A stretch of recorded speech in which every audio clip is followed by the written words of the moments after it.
Arestado ang isang inang naakto ang bumabatak ng shabu habang nag-aalaga ng anak sa Caloocan. Dalawang iba pa ang nadakip. Saksi, si Victoria Tulad.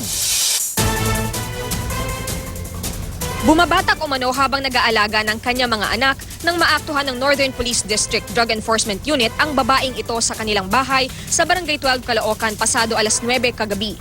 Hindi na natin siya ipapakita at papangalanan para sa proteksyon ng kanyang mga anak na edad 3 taon, 1 taon at ang bunso na 2 linggo pa lamang.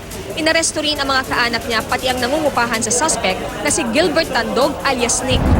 Hindi raw mabilang ng mga pulis ang dami ng drug paraphernalia na natagpuan sa 3 palapag na bahay. Habang gumagamit sila, andun yung mga bata. So, epekto nun sa bata, medyo hindi natin alam. Noong una, panay tanggi pa ang suspect pero kalaunan, Kanina pinahits lang nila ako. Yun lang. sino ang nagbigay sa'yo? Yun, sinik. Kanina lang po, pagising ko po. Kanino po galing yung droga, shabu? Sa kanyang Umamin si Nick, matagal na raw siyang gumagamit ng shabu pero 2 buwan pa lang ang nakalipas nang magsimula ring magtulak. Saan galing yung drugs?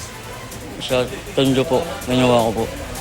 Para ano lang po, yung problema ma'am.